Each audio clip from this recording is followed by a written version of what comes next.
Hello everybody, welcome to Season 3 of the Automation Beam Championship, hosted by none other than our favorite Scottish man Nev, and narrated by none other than myself, Josh the Trucker. For round 1, we travel back in time to the early 60s, the time when the term supercar was making a name for itself amongst European countries. For this competition, we make 1960s era GT cars and race them around East Coast USA on the high-speed highway circuit. Let's see what happens. The Waffle Racing Eagle Type 12 was very slow to 60 despite having almost 700 horsepower. It has a massive V12, it's second place in the automation scores with a 44.2, and it maxes out the budget at 75k. The Vulcan Valiant GT is almost like a prototype Porsche 911. With a rear engine Boxer 6 layout, it maxes out the budget at 75 grand, and it takes third place in automation markets. The Voltis TN4 Mark I Coupe S has a conventional front-engine V12 rear-wheel drive setup. It has nearly 600 horsepower, and it looks very realistic, almost like it could be driven in real life.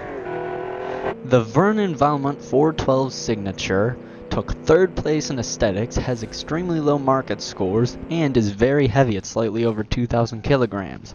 Also, it was built in the Gasmian markets. The Velocita 530 GTO Barchetta is my favorite car in this entire competition, because it's mine. Also, it's named for its 5.3 liter naturally aspirated V12. It is quick to 60 at 4.8 seconds. The Type-in LMGT has a large V12 with over 500 horsepower, but does 0 to 60 in 5.8 seconds. It's also very lightweight for its class. The Team Artemis Valentino Nuevo Rosso took second place in lap time, and it looks very good for a 60s GT car. It looks amazing. The Smons Racing Alpha Ultimate uses a Boxer 6 and has very low power for its class. However, it is still able to keep up with the absolute titans of this competition. The Rich Mill Racing Trident Royal S has very good aesthetics. It looks almost like a Maserati, which is probably why it was named the Trident.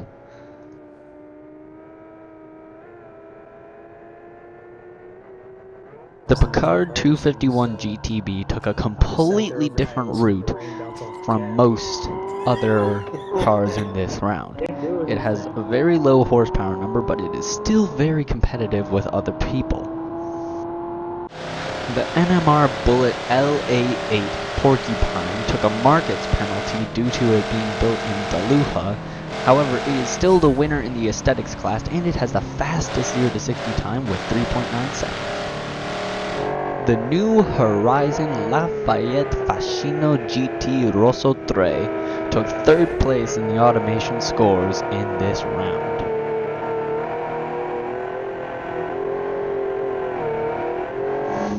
The Metz Orient LT6 WGT is named for its Boxer 6, however it is very slow to 60 at 8.6 seconds.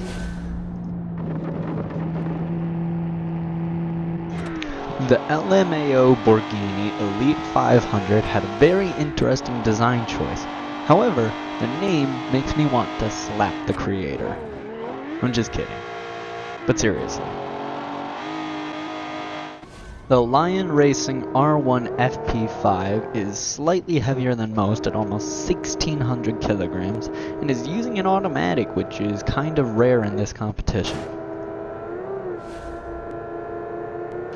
The Lenny's 640 Bergmeister F6 has a, as named, flat 6 engine and is very quick to 60 at 4 seconds flat. It's also very good aesthetically, as it's the only open-top car in this competition. The KHI Jikin 250 GT has a naturally aspirated inline 6, which is a rare engine choice, as most people in this competition used V12s. The Kaiser Dragon Roman de Le Mans is using an NAV8, which is an unconventional choice. It's pretty quick considering its low horsepower numbers, and is very lightweight at a smidge under 1,100 kilograms. The GT Auto Olsen J330 was named for its 3.3-liter naturally aspirated inline 6.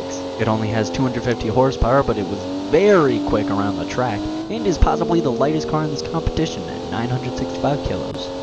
The Gladius Insignia Kona Challenge is using an NA V8 and has very similar performance to the Ramonda Le Mans.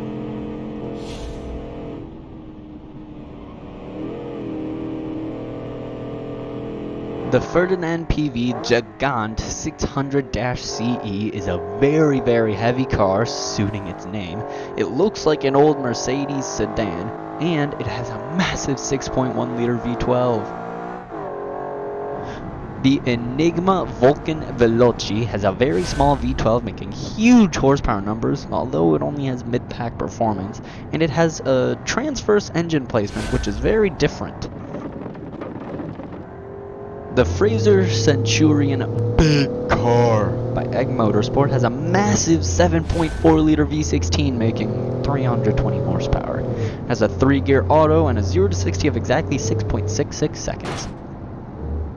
The Dreamer Motors American Dream Vampire Signature Series is a long name for a longer car, and it has the largest engine in the round with an 11-liter V16 making exactly 500 horsepower. The BT Motors Anglerini Zyphos GTA is a car of many achievements. It got second place in markets and aesthetics, and it got first in the automation score category. The Brat Alphas Proto 1 has an unconventionally small 3-liter Boxer 6 for this round, and it has 6 side exhausts to add to the aesthetics score.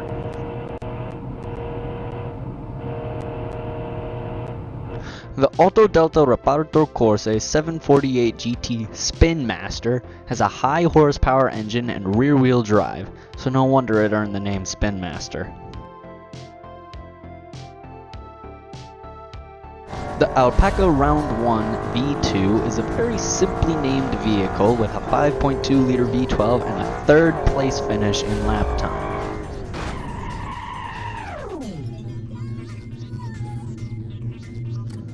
The Aero Motorsport Excalibur 3400 Ultra was named for its 3.4-liter V12 and can hit 60 in 6.4 seconds.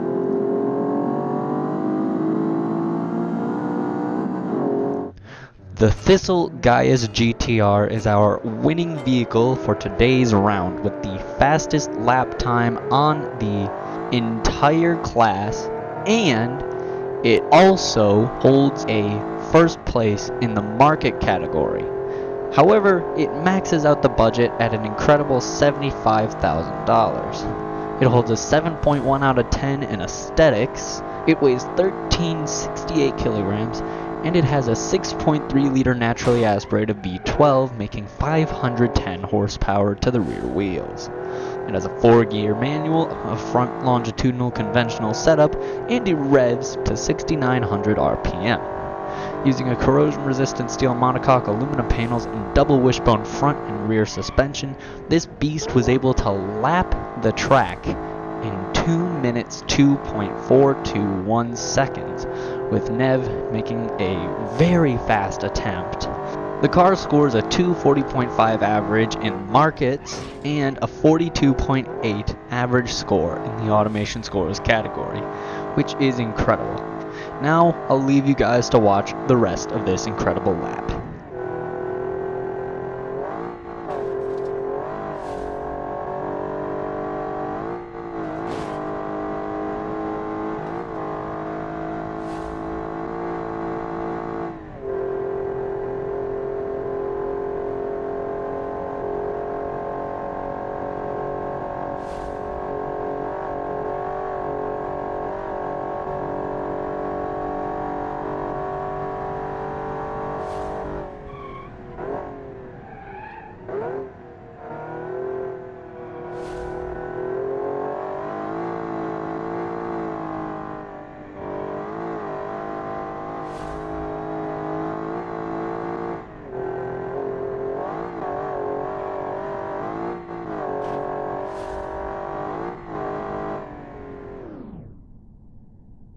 So far, our leaders in the Constructors' Championships are, from 3rd to 1st, Waffle Motors with 126 points, Thistle with 153 points, and in an incredible turn of events, BT Motors with 154 points.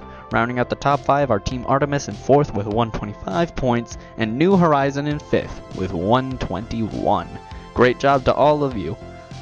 For the Drivers' Championship, our top 10 drivers are, in order from 1st to 10th, Nev with Thistle, Finiku with Alpaca, Razarza with New Horizon, The Colored Cow with Ferdinand PV, Eddie BT with BT Motors, Dank Frank with KHI, GamerMe with Velocita, Icy Wiener with GT Auto, and A Supporting T and 8-Bit Gamer 757 with Vulcan. Great job, everyone! Alright, and that is all for round 1. Next round is the infamous Dead Man's Loop in Utah, where no man should go without a properly prepared car, truck, or SUV. And we're lapping it carelessly in brand new mall crawler SUVs. See you then!